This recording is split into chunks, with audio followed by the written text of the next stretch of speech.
નમસ્કાર વિદ્યાર્થી મિત્રો, આ લેક્ચરની અંદર આપણે ધોરણ 10 સંભાવના જે છે ને સ્વાધ્યાયના દાખલાની ચર્ચા કરવાના છીએ. તો દાખલો 11 આપણને આપેલો છે કે ગોપી પોતાના માછલી ઘર માટે દુકાનમાંથી એક માછલી ખરીદે છે. ગોપીને પોતાના ઘરે માછલી ઘર રાખવું છે ને દુકાને જઈ અને માછલી ખરીદવા માગે છે. દુકાનદાર જે છે એ મોટી ટાંકીમાંથી તો દુકાને જઈ ત્યાં દુકાનદાર પાસે માગે છે તો એની પાસે એક મોટી ટાંકી હતી. દુકાનદાર એમાં જે છે હાથ નાખે છે પણ એમાં 5 નર માછલી છે અને 8 માદા માછલી છે. તો સૌથી પહેલાં અહીંયા જે છે શક્ય તમામ પરિણામ થશે. તો શક્ય તમામ પરિણામ બરાબર 5 + 8 એટલે કે ટોટલ 13 માછલી છે, જેમાંથી 5 જે છે એ નર છે અને 8 જે છે એ માદા માછલી છે. બહાર કાઢેલી માછલી જે છે એ નર હોય તેની સંભાવના કેટલી? તો આપણે જે છે એને કહી દઈએ ઘટના એ નર માછલી હોય તો એના સાનુકૂળ પરિણામ બરાબર થશે. નર માછલી કેટલી છે? તો જો અહીંયા આપણને આપેલી છે 5 નર માછલી છે તો 5 થશે સાનુકૂળ પરિણામ. તો તેથી P ઓફ A કે એ ઉદ્ભવવાની શક્યતા તો એના સાનુકૂળ પરિણામની સંખ્યા તો એના સાનુકૂળ પરિણામ અને છેદમાં આવશે તમામ શક્ય પરિણામ. તો તમામ શક્ય પરિણામ એટલે કે કુલ પરિણામ લખો તો પણ ચાલે. તો એના સાનુકૂળ પરિણામ આપણને આપેલા છે 5 અને છેદમાં આપણને કુલ પરિણામ ટોટલ માછલી આપેલી છે 13. તો 5/13 મળે કે નર માછલી નીકળી શકે. તો અહીંયા જે છે આપણો દાખલો થઈ ગયો છે પૂરો. બહુ જ સરળ દાખલો છે. ત્યાર પછી 12મો ક્વેશ્ચન આપણને આપેલો છે કે તકની એક રમતમાં ગોળ ફરતું તીર 1 થી 8માં જે છે ગમે ત્યાં અટકે છે, કોઈ પણ એક સંખ્યા તરફ જે છે એ નિર્દેશ કરે છે અને આ બધાય પરિણામો છે એ સમસંભવી છે. એકડો આવે, બગડો આવે કે 8 આવે, આ બધાય પરિણામો સમસંભવી છે.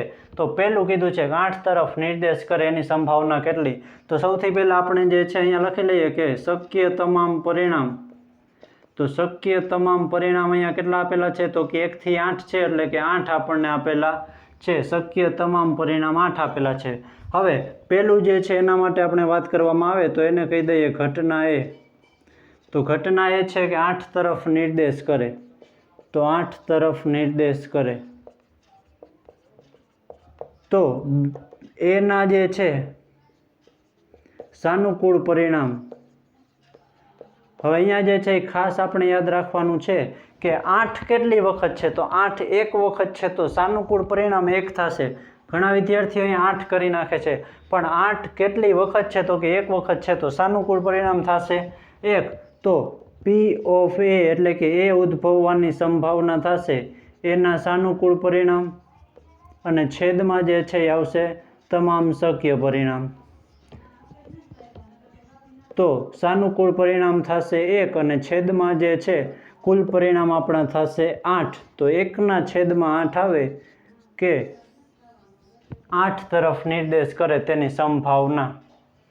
ત્યાર પછી આપણને જે છે હવે અયુગ્મ સંખ્યા તરફ નિર્દેશ કરે તો એ બીજું આપેલું છે કે એને કહી દઈએ ઘટના B. તો અયુગ્મ સંખ્યા તરફ નિર્દેશ કરે. હવે અયુગ્મ સંખ્યા એટલે યાદ રાખજો, અયુગ્મ એટલે કે એકી સંખ્યા. તો એકી સંખ્યા આપણને આપેલી છે 1, 3, 5 અને 7. તો 4 સંખ્યાઓ એવી આપેલી છે. તો બીના સાનુકૂળ પરિણામ થશે. તો બીના સાનુકૂળ પરિણામ બરાબર 4 થશે કારણ કે 4 સંખ્યાઓ એવી છે જે અયુગ્મ હોય. તો તેથી P ઓફ B એટલે કે B ઉદ્ભવવાની સંભાવના બીના સાનુકૂળ પરિણામ અને છેદમાં આવશે તમામ શક્ય પરિણામ. તો સાનુકૂળ પરિણામ છે 4, છેદમાં કુલ પરિણામ છે 8. તો અહીંયા છેદ ઉડે છે તો આપણે ઉડાડી દેવાના. 4 દુ થશે 8 એટલે ઉપર અંશમાં કાંઈ જ નથી એટલે 1 છે તો 1/2 આવશે P ઓફ B એટલે કે B ઉદ્ભવવાની સંભાવના 1/2 મળે કે અયુગ્મ સંખ્યા તરફ નિર્દેશ કરે। ત્યાર પછી જે છે હવે ઘટના ત્રીજી કીધી છે સી, 2 કરતાં મોટી મળે। તો સૌથી પહેલાં આ 2 ઘટના આપણને ખ્યાલ હોવી જોઈએ। હવે આગળની ઘટના જે છે એ હું અહીંયા લખું છું।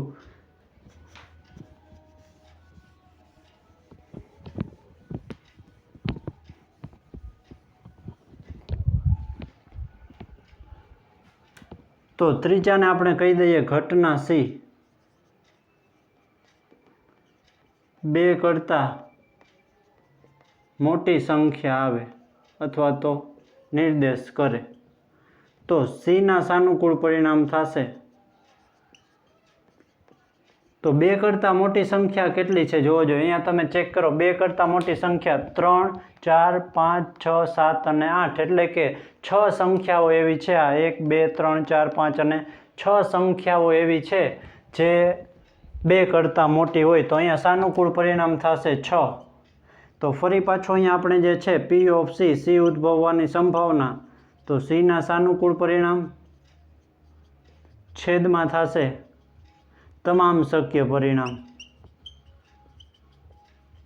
તો સાનુકૂળ પરિણામ આપણને અહીંયા મળ્યા છે 6 છેદમાં કુલ પરિણામ છે 8। તો અહીંયા જો 2 તરી 6 થશે અને 2 ચોક 8 થશે તો 2 2 ઉડી જશે તો 3/4 આવશે। તો સી ઘટના ઉદ્ભવવાની સંભાવના થશે 3/4 અને આ પણ આપણને ખ્યાલ હોવો જોઈએ, છેદ ઉડાડીને જ આપવાના છે। ત્યાર પછી આપણે જે છે જો ઘટના ડીની વાત કરવામાં આવે, ચોથી ઘટના છે એની,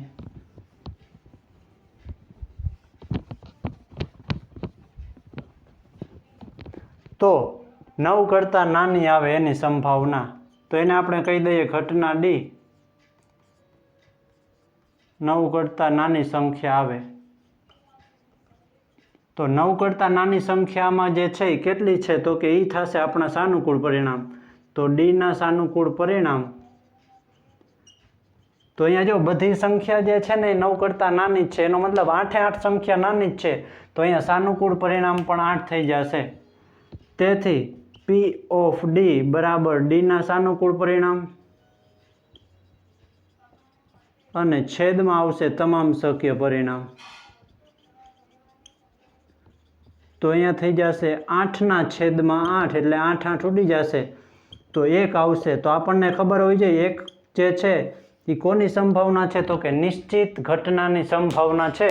તો જોવો જોઈએ આ જે છે નિશ્ચિત ઘટના છે 9 કરતાં નાની, તો આ બધી સંખ્યા 9 કરતાં નાની છે એમાંથી જ કોઈ આવવાની છે। તો અહીંયા જે છે આપણે 4 વસ્તુ જે છે પૂરી કરી દીધી છે। બહુ સહેલો એવો દાખલો છે અને આવડી જાય એવો દાખલો છે। તો અહીંયા આપણા આજના બંને દાખલા જે છે એ પૂરા કરીએ છીએ। નેક્સ્ટ દાખલો જે છે આપણે ફરી પાછા નવા વિડીયોની અંદર જોશું। તો કોઈ પણ તમારા પ્રશ્ન છે જે તમને નથી આવડતા તો તમે જે છે મને મોકલી શકો છો।